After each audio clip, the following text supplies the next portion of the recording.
Yes, very good morning friends. Welcome to Sundar Innovations.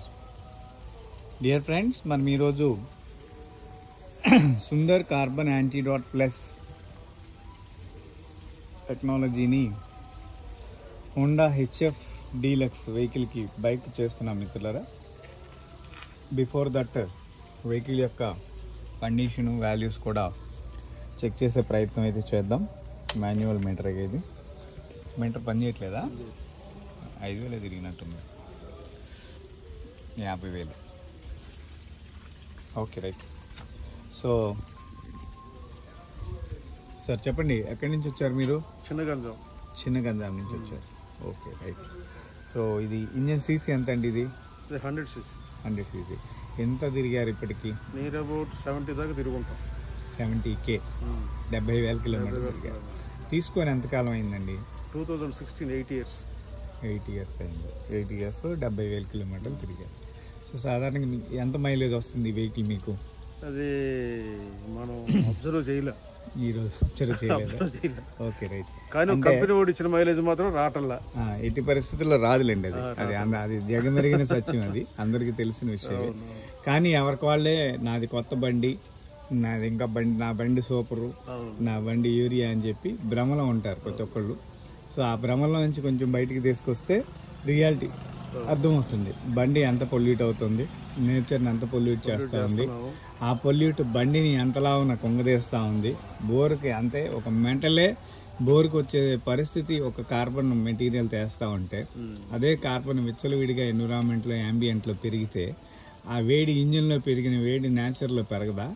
ఎందుకు పెరగదు? Automatic గా nature గా తీసుకునేది, నేచరే కూల్ చేయాలి ఇంజిన్ ని. అదే హీట్ అంతా నేచర్ మళ్ళీ అది నేచర్లోకి వస్తుంది. సిటీలో అయితే దారుణం. మీరు కారులో కొంచెం పాత కారులో అయితే టెంపరేచర్స్ ఇస్తాడు. ఇంజిన్ టెంపరేచర్ ఎంత ఉంది, అట్మాస్ఫియర్ టెంపరేచర్ ఎంత ఉంది అనేది ఇస్తాడు. సో మనం కార్ ఎన్కిటి కారు ఒక 100 కార్లు ఉంటాయి ఒక ట్రాఫిక్ సిగ్నల్ దగ్గర. 100 కారులో ముందల కారోడి CO2, వెనక కారోడి CO2, వెనక కారు. ఈ రకంగా ఒక కారు అబ్జర్వ్ చేస్తూ ఉంటే ఆ కార్లకు లైఫ్ ఎక్కడి నుంచి వస్తుంది? ఎట్లా పనిచేస్తాయి అవి? ఒక మేకర్ తయారు చేసేటప్పుడు వీటన్నిటిని ఆలోచించుకొని ఇంకా హై డెన్సిటీ తోటి, హై వాల్యూస్ తోటి చేయాలి కదా. చేస్తే ఇప్పుడు కస్టమర్కి ఏంటి మైలేజ్ కావాలా? మైలేజ్ కావాలంటే బండి డెలికేట్ ఉండాలా? బండి డెలికేట్ ఉండాలా? అది వాడి కోసం మీరు గమనించండి. ఇప్పుడు ఇదే హోండాలో హీరోలో అంతమంది హీరో హోండా రెండు ఒకటే మేబీ. ఒక 20 ఏళ్ల కిందట బండిని తీసుకోండి, what is the grab weight? ఈ రోజు బండిని తీసుకోండి, గ్రాబ్ వెయిట్ ఎంత? ఆ రోజు బండి ఎంతకాలం ఉన్నా కానీ తుప్పు పట్టేది కాదు, రస్ట్ ప్రూఫ్ ఉండేది. ఇప్పుడు బండిలు తీసుకోండి, రస్ట్ ప్రూఫ్ సొల్యూషన్స్ మళ్ళీ షోరూమ్ వాళ్ళు అమ్ముతున్నారు. సార్ సైలెన్సర్ కోటింగ్ అండి, దానికి కోటింగ్ అండి, దీనికి కోటింగ్. ఎందుకు నువ్వు మళ్ళీ దీన్ని ఇలాగ మళ్ళీ సైడ్ యాంగిల్లో ప్రమోట్ చేయాల్సి వస్తుంది? బిజినెస్. ఏవుడు ఎట్టపోయినా, ప్రకృతి ఎట్టపోయినా, కొన్నోడు ఎట్టపోయినా వాడికి వ్యాపారం. Vehicle weight loss. ఇప్పుడు ఫర్ ఎగ్జాంపుల్ ఇక్కడ మనకు ఒక ఎలక్ట్రిక్ వెహికల్ కూడా కనిపిస్తూ ఉంది. ఇది చాలా తక్కువ వెయిట్ ఉంటుంది, 50-60 కిలోమీటర్ల లోపల స్పీడ్కి అయితే పర్లేదు. కానీ ఇంకంతకన్నా స్పీడ్ వెళ్తే మాత్రం బండి డెలికేట్, వైబ్రేట్ అయిపోద్ది బండి. అనేక రకాలైన ఇది కనిపిస్తూ ఉంటుంది. అంటే మేజర్గా ఏమవుతుందంటే గాలి ఎక్కువగా ఉంటే గాలిలో లేచిద్ది, గ్రావిటీని మిస్ అయిపోద్ది. గ్రావిటీని మిస్ అయిపోయిన తర్వాత ఒక వెహికల్ 2 వీలర్ ఫ్లై అయింది అంటే మళ్ళీ నిలబడదు, స్టిక్ ఆన్ అవ్వదు, రోడ్డు మీద నిలబడదు. అసలు రోడ్డుకి దానికి ఉండే బాండేజ్ ఎంత అయ్యా అంటే కేవలం 3 inches. ఆ 3 inchesలో రన్నింగ్ లేయర్లో 1 inch లేచిపోద్ది. కేవలం 2 inch బాండేజ్ టైర్కి, రోడ్డుకి ఉన్న బాండేజ్, గ్రిప్ అంటాం దాన్ని, రోడ్ గ్రిప్ అంటాం. ఈ రోడ్ గ్రిప్ ఆ కొద్దిపాటి 2 inches బాండేజ్లో వెహికల్ మనకి ఎంత వాల్యూడ్గా వెళ్తుంది అనేది తెలుస్తుంది. దాని మీద వెయిట్ ఎక్కాం కదండి, ఇంకొక 50 kgs 100 kgs. నువ్వు ఎంత వెయిట్ ఎక్కినా సర్ఫేస్లో నామినల్ బాండేజే ఉంటుంది. ఆ తర్వాత గాలి పైకి లేవటం, గాలిలోకి లేవటం, కింద పడటం, కింద పడిన తర్వాత బండి స్కిడ్ అయిపోద్ది.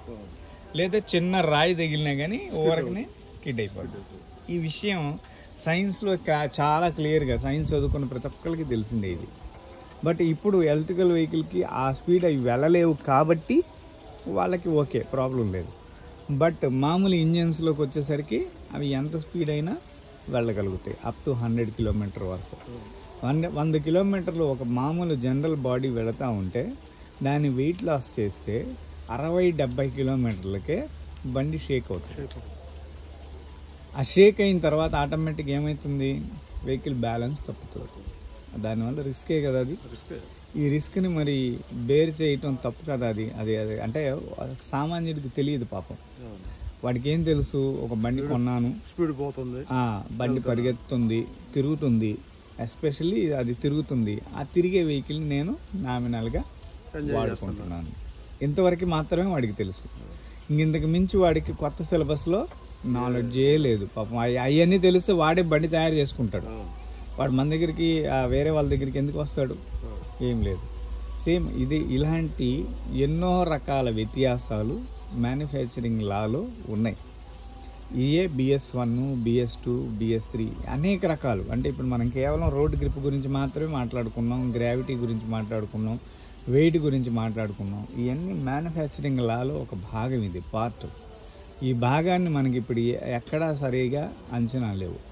అది మనం ఎలా డిసైడ్ చేస్తాము అంటే 20 ఏళ్ల కిందట బళ్ళు కొంది మనమే, ఇవాళ బండిగా ఉంటుంది మనమే. కన్జ్యూమర్గా మనకు తెలుస్తుంది 20 ఏళ్ల కిందట బండికి ఇప్పుడు బండికి అసలు పొంతనే లేదు, ఓల్డ్ ఈజ్ గోల్డ్ అని మనం కూడా ఇచ్చేసాం. అయితే ఇదే గవర్నమెంట్ లాలో ఏమైపోయిందంటే 15 సంవత్సరాల తర్వాత ఆ వెహికల్ ఖండమే, దేనికి పనికిరాదు. అంటే 20 ఏళ్ల కిందట పెట్టిన ఆ డెన్సిటీయే 15 ఏళ్ళకి పనికి రాలేదంటే ఇప్పుడు పెట్టే డెన్సిటీ ఎన్ని ఏళ్ళకి పనికి వస్తుందో ఆలోచన ఉందా? 10 ఏళ్ళ దాకా అసలు వాడు కన్జ్యూమర్ వెహికల్ మెయింటైన్ చేయటం లేదు ఇవాళ, బికాస్ ఆఫ్ రిస్క్. అంటే ఈ బండి పాత అయిపోయింది, ఇది నాకు పాలివ్ కావట్లేదు, ట్యాప్కి రిపేర్లు వస్తున్నాయి, ప్లగ్గులు పోతున్నాయి, పెట్రోల్ మైలేజ్ రావట్లేదు, బండి ఇదైపోయింది, ఈ రిపేర్లు నేను చేయించలేను, నేను అవి కొత్తది కొన్నాను అనుకోండి మళ్ళీ నాకు సమస్యలు తప్పుతాయి. అంటే ప్రతి ఒక్కడు ఎలా రియలైజ్ అయ్యాడు? ఇప్పుడు సుమారు మనం ఈ బండిని గురించే మనం మాట్లాడుకుందాం. ఒక 70,000 కిలోమీటర్లు తిరిగింది ఇప్పటికి కదా. 70,000 కిలోమీటర్లు అంటే మీరు సర్వీసులు 35 చేయించుంటారు. 35 సర్వీసులకి మీకు యావరేజ్ 500 రూపాయలైనా ఖర్చు అయి ఉంటుందిగా. 35 సర్వీసులకి మీరు ఎంత ఖర్చు పెట్టారు? 20,000, సుమారు 20,000. 20,000 మనం సర్వీస్కే ఖర్చు పెట్టాం. మీరు కొన్నప్పుడు ఈ బండి కాస్ట్ ఎంత సార్? 60,000. 60,000 రూపాయలు పెట్టి ఖరీదు పెట్టి మీరు ఈ బండి కొంటే దాంట్లో 20,000 సర్వీస్కే అయింది. ఎప్పటికి? 70,000కి. మీరు ఏం తిరగరు కాబట్టి మీ పరిస్థితి. అంటే మీరు కొన్ని ఎన్నేళ్ళు అయింది ఇది? 8 ఇయర్స్లో 70 సంవత్సరానికి 10,000 తిరుగుతున్నారు. ఇదే సంవత్సరానికి 30,000 తిరిగేవాడి పరిస్థితి ఏంది? 60,000కి 60,000 అయిపోయిందిగా. అంటే నువ్వు కొన్న బండి ఏమో ఒకసారి 60,000 పెట్టేటప్పుడేమో అమ్మో నేను కొత్త బండి కొంటున్నాను అనే ఒక బాధ. తర్వాత ప్రతి నెల 500 సర్వీస్కి పెట్టేటప్పుడు అది మనకు పెద్ద బాధ అనిపించదు. ఏముందిలే వాడుతున్నాం కదా, పోనీలే బస్కి వెళ్ళినా ఖర్చు అయ్యిద్ది, ఆటోకి వెళ్ళినా ఖర్చు అయ్యిద్దని మనం అదర్ క్యాలిక్యులేషన్ చేసి మనకు మనం సమర్థించుకుంటున్నాం. కానీ ఈ సమర్థింపు ఎవడు చెప్పలా నీకు సర్వీస్లో ఇంత ఆదాయం ఉంటుంది, ఇంత ఖర్చు ఉంటుంది, ఇంత నష్టం ఉంటుంది, బండిని మెయింటైన్ చేయడం వల్ల ఇంత నష్టం వస్తుంది, లేకపోతే బండిని సరిగా క్వాలిటీగా వాడకపోతే ఎంత ఇది వస్తుంది, నీకు ఇన్సూరెన్స్ చేయించుకుంటే అన్ని రిపేర్లు పోతాయి, ఇవి కూడా ఎవరు చెప్పలా మనకి. కానీ మనకు మనం పక్కనోడిని అడిగి వాడిని అడిగి వీడిని అడిగి తెలుసుకుంటున్నాం. ఇదేనా నైతికత? అంటే వ్యాపారంలో నైతికత ఇదేనా? కాదు కదా. ఎస్. సో ఇలాంటి పరిస్థితులు సమాజంలో ఉన్నాయి. కొద్ది గొప్ప సమాజానికి ఏదైనా మంచి చేద్దామనే ఒక చిన్న ఉద్దేశంతో, సదుద్దేశంతో మనం ప్రతి విషయాన్ని, అంటే ఇప్పుడు ఏ కంపెనీని మనం టార్గెట్ చేయట్లేదు, లేకపోతే ఏ ప్రోడక్ట్ని మనం టార్గెట్ చేయట్లేదు. నేచర్కి ఒక వైలేషన్ యాక్టివిటీ స్టార్ట్ అయిపోయింది. నేచర్ వైలేషన్ అనేది పెరిగితే నేచర్లో ఎన్నో ధర్మాలు తప్పుతాయి. ఒక్కసారి నేచర్ ధర్మం తప్పింది అంటే మళ్ళీ దాన్ని తీసుకురావటం ఎవరి తరం కాదు. ఎగ్జాంపుల్ 1 ఏంటంటే ఇప్పటి వరకు కూడా ప్రపంచంలో అంటే మొత్తం ఎంటైర్ అట్మాస్ఫియర్లో 4% ఆక్సిజన్ డెఫిషియెంట్ అయింది. 4% ఆక్సిజన్ని కేవలం 40 సంవత్సరాల్లో తినేసాం. ఈ 4% మళ్ళా పెంపొందించాలి అంటే ఇంకొక 40 ఏళ్ళు పడుతుంది. లేదు ఆటోమొబైల్స్ అన్నీ స్క్వీజ్ చేసేసి పక్కన పెడితే ఒక 10-15 ఏళ్ళు, ఇండస్ట్రియల్ అన్నీ కూడా పెడితే పక్కన పెడితే ఇంకొక 15 ఏళ్ళు పెరిగింది. ఇప్పుడు మనం ఎంత బ్యాంకుని నష్టపోయాం, నేచర్ బ్యాంకుని. కోవిడ్ వచ్చింది అందుకే. అట్మాస్ఫియర్ అసలు ఈ టైంలో ఈ టెంపరేచర్స్ మనం ఎక్స్పెక్ట్ చేసినాయనా? ఎప్పుడన్నా చూసారా మీరు? ఏప్రిల్ ఫస్ట్ వీక్లో 45 డిగ్రీల టెంపరేచరు. ఏదో మే నెలకు వస్తే కొద్దిగా ఎండలు పెరుగుతాయి. ఆ మే నెలలో ఒక్క నెల రఫ్ ఆడిస్తాయి. తర్వాత జూన్ వర్షాలు స్టార్ట్ అయిపోతాయి. మూన్సూన్ మనకి మినిమం వాల్యూస్ వచ్చేసేస్తాయి. ఇది మనం మర్చిపోయాం. ప్రకృతి కూడా ఇంకొక నెల దూరం చేస్తుంది. ఇప్పుడు 7వ నెల వరకు మనకి వర్షాలు లేదు. 6వ నెలలో వర్షాలు పడాలి. ఏరువాక పౌర్ణిమ మన పూర్వీకుల క్యాలిక్యులేషన్ ఉంది ఇక్కడ. వాళ్ళు ఫాలో అయ్యారు. మన తాత ముత్తాతలు క్యాలెండర్ ఇయర్లో కొన్ని సంవత్సరాల పాటు వాళ్ళు ఫాలో అయ్యారు. మేబీ అది సంవత్సరాలే అయ్యి ఉండొచ్చు, యుగాలే అయ్యి ఉండొచ్చు, తరాలే అయ్యి ఉండొచ్చు. బట్ వాళ్ళు ఫాలో అయిన సిస్టమ్ ఇక్కడ లేదు ఇప్పుడు. దీనికి కారకులు ఎవరు?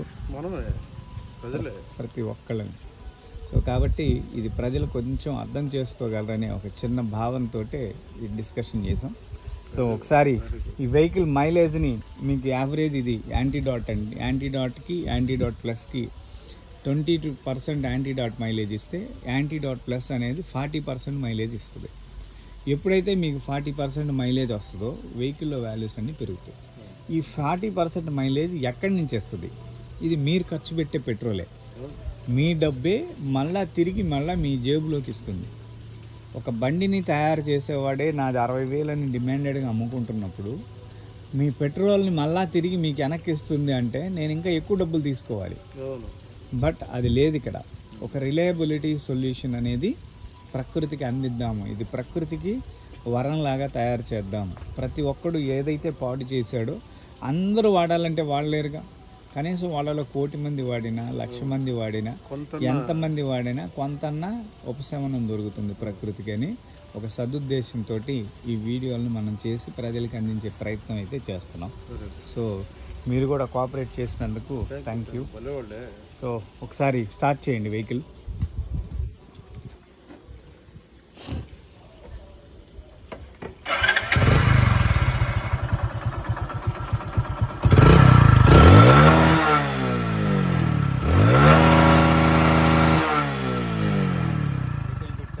స్మోక్ అయితే వస్తుంది వెహికల్లో. సార్ జనరల్గా వెహికల్ పెట్రోల్ స్మెల్ రిలీజ్ చేస్తూ ఉంది. ఒకసారి కూడా మీరు అబ్జర్వ్ చేయొచ్చు. సైలెన్సర్ దగ్గర చూడైనా వస్తుందండి. పెట్రోల్ స్మెల్ వస్తుంది కదా. అంటే దీని అర్థం ఏంటంటే నీ బండిలో పెట్రోలే మండకుండా వ్యర్థం అయిపోతా ఉంది. ఇంట్లో పొయ్యి పెట్టాము. పొయ్యి పెట్టినప్పుడు మండినప్పుడు పొగ వస్తుంది కదా. పొగ వస్తే కట్టేమన్నా వ్యర్థం అయిద్దా? మనకి కొద్దిపాటి కట్టే ఎనర్జీ వ్యర్థమైంది. కానీ కొంతసేపటి తర్వాత మంట వస్తే మళ్ళీ నార్మల్ అయింది. కాబట్టి ఆ కట్టె కూడా బొగ్గు సోర్ అయ్యేంత వరకు, బూడిద అయ్యేంత వరకు, పెద్ద 100 కేజీల కట్టె కూడా 1/4 కేజీ బూడిద అయ్యేంత వరకు దాంట్లో ఉండే కార్బను ప్రతి ఘనము కూడా మండుతానే ఉంటుంది. బట్ ఇక్కడికి వచ్చేసరికి ఇది లిక్విడ్ ఐటమ్. ఇది అప్పటికప్పుడు గాలితో కలుస్తుంది, మండుతుంది. మండంది అంతా బయటికి వెళ్ళిపోతుంది. అంటే 120 రూపాయలు పెట్రోల్ పెరిగిందనే బాధ ఒకటైతే ఉంది, కానీ 100 రూపాయలు 120 రూపాయలు. సో ఈ పెట్రోల్ని మనం ఎలా సేవ్ చేసుకోవాలి అనే ఒక ఆలోచన మన దగ్గర లేదు. అంటే సరైన ఉపాయాలు కూడా మార్కెట్లో లేవు. ఏది పడితే అది ప్రతి దాని మీద ఫేక్ ప్రోడక్ట్ రావటం, ఫేక్ ఐడెంటిటీ రావటం. ఒకటి రేబాన్ మీరు వాడుతున్న గ్లాస్, ఒరిజినల్ గ్లాస్ వచ్చేసరికి 4,000, 5,000 ఉంది. మామూలు డూప్లికేట్ 500 కూడా ఉన్నాయి. 100, 200, 500. మరి వాటికి ఎవడు గొప్పోడు, ఎవడు మంచోడు, ఎవడు చెడ్డోడు? ఇది ఈ స్థిరత్వం మన ప్రజల్లో పెరిగిపోతా ఉందా? ఎందుకు మనకు 300 కూడా దొరుకుతుంది రేబాన్ గ్లాస్ అని. 300 10 వాడతాడు వీడు. కట్ చేస్తే ఈ 10తో సాటిస్ఫై అవ్వడు. 20, 30 అది ఒకటి కొనుక్కున్నాడు జీవితాంతం వాడతాడు. ఎవడు క్వాలిటీ నేచర్ని ఇచ్చినట్టు? ఇప్పుడు 20 ప్రోడక్ట్లు తీసేసి ఎక్కడ పడేయాలి? తీసుకెళ్ళి నేచర్కి. అంటే ఇప్పుడు నేచర్కి నువ్వు మంచి చేసావా, చెడు చేసావా? ఎవరి డబ్బులు? ఇది ప్రకృతి ధర్మం. ఈ ధర్మాన్ని మనం అర్థం చేసుకోకుండా ఏది చీప్గా దొరికితే దాన్ని ప్రతి దాన్ని మనం వాడి వాడి వాడి ముందల నాశనం అయ్యేది మనం, ఆ తర్వాత మనతో పాటు ప్రకృతిని మనం నాశనం చేసామంటే రేపటి తరానికి ఇక్కడ అవకాశం లేదు. వాళ్ళ జనరేషన్ మనం ఈ భూమి మీద పెంచలేము. ఇంతకన్నా దౌర్భాగ్యం ఏమైనా ఉందా ప్రజలకి? తెలుసుకోవాలి, వాళ్ళే అర్థం చేసుకోవాలని మనం చేద్దాం.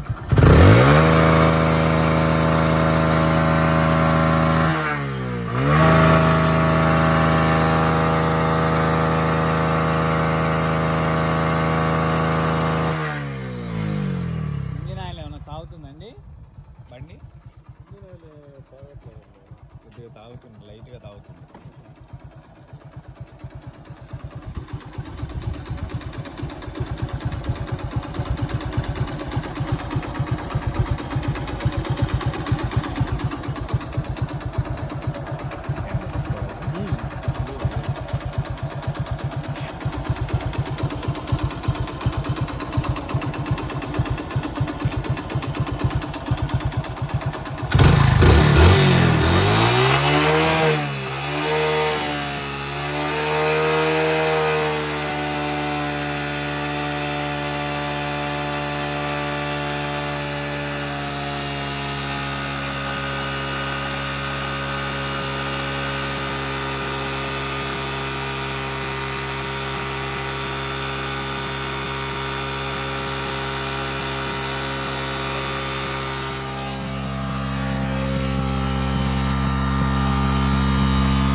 బండి ఒకటి చిన్న ట్రైల్ రన్ వెళ్ళరావా?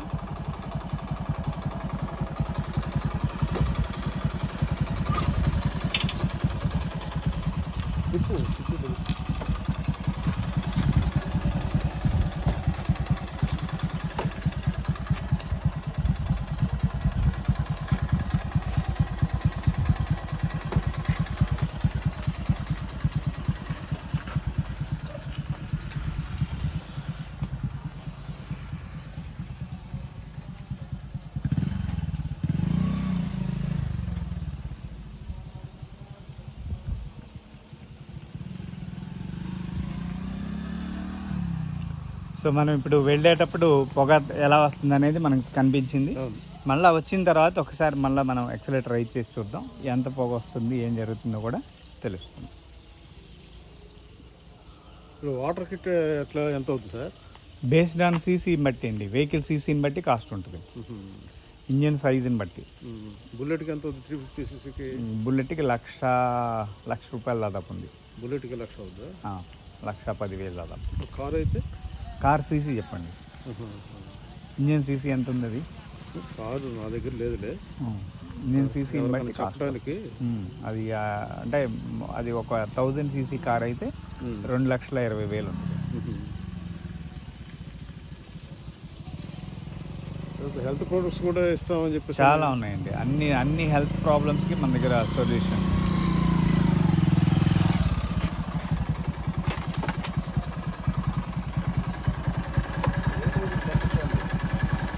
పర్లేదు వేసేయండి. సో మన వెహికల్లో ఉండే వేస్ట్, డస్ట్ గిస్ట్ మొత్తం కూడా లాసప్ అయింది. ఇందాక మనం స్మెల్ చెక్ చేసాం కదా, ఒకసారి ఇప్పుడు చెక్ చేయండి. పెట్రోల్ స్మెల్ లేదు, కానీ ఇంజన్లో ఉండే కార్బన్ వేస్ట్ అంతా కూడా బయటికి వెళ్ళిపోతా ఉంది కదా, కార్బన్ వాసన వస్తుంది.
డేస్ వస్తుందండి ఇది ఇలాగా ఆటోమేటిక్గా స్మోక్ డౌన్ అయిపోద్ది.